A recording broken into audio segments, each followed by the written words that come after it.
Direct News TV. April 18, 2024. Boeing has been the subject of 32 whistleblower complaints with the workplace safety regulator in the United States during the past 3 years, newly obtained documents reveal, amid mounting scrutiny of standards at the beleaguered aircraft maker. The figures shed light on the extent of alleged retaliation by Boeing against whistleblowers as the Virginia-based company is facing mounting questions over its safety record and standards. The Occupational Safety and Health Administration, OSHA, which handles claims of retaliation against workers who blow the whistle on their employer, received the complaints of retaliation between December 2020 and March of this year, according to a table of figures compiled last month by officials at the agency.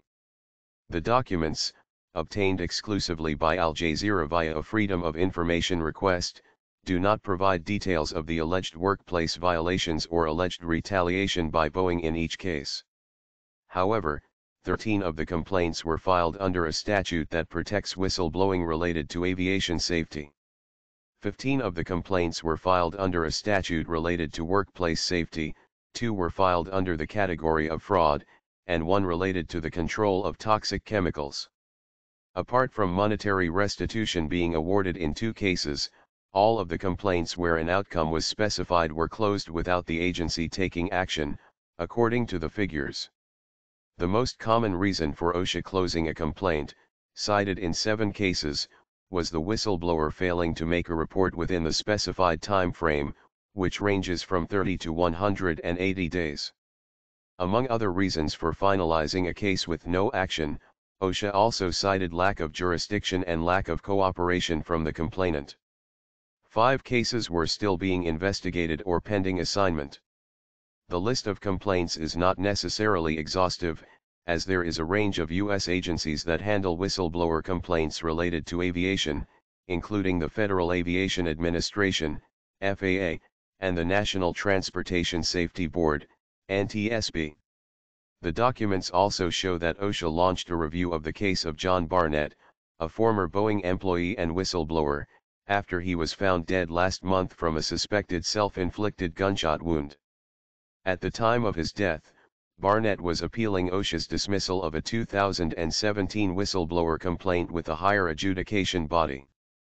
In an email sent on March 26, OSHA's Chief of Staff, Emily Hargrove, told a colleague that the agency's public affairs team were asking that we review the decision back in 2017 to dismiss the case. Jesse Lauder, Deputy Assistant Secretary of Labor for Public Affairs, indicated the reasoning was because there wasn't evidence that there was a violation of the underlying laws. Can we get a summary of that decision? He also is asking how often cases are dismissed based on that rationale.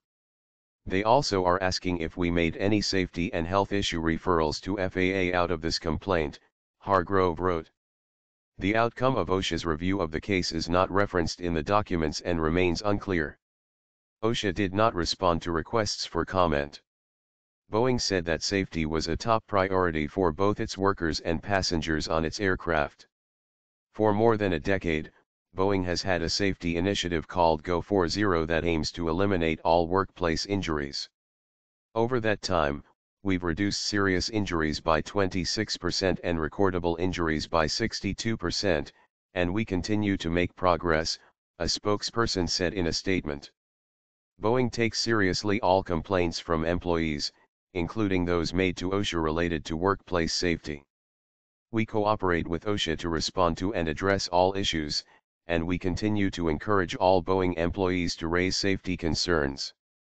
Boeing does not tolerate, and our rules prohibit, retaliation of any kind. The revelations come as the public testimony of a number of current and former Boeing employees is refocusing attention on the aircraft manufacturer's allegedly hostile environment for whistleblowers and lax safety standards.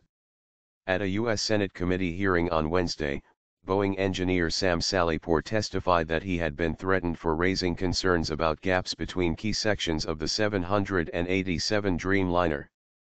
They are putting out defective airplanes, Salihpour said. I have serious concerns about the safety of the 787 and 777 aircraft, and I'm willing to take on professional risk to talk about them. Another witness, Ed Pearson, a former Boeing engineer, accused the company of a criminal cover-up in the investigation of the midair blowout of a Boeing 737 MAX 9 in January that prompted regulators to put a cap on the manufacturer's production. Before Wednesday's hearing, Boeing denied there being issues with the structural integrity of its planes, saying that the 787 and 777 fleets had safely transported billions of passengers around the world during their time in service. My name is Kingsley. Please like, share, subscribe and hit that notification bell so you can be the first to be notified whenever we post. You won't regret it.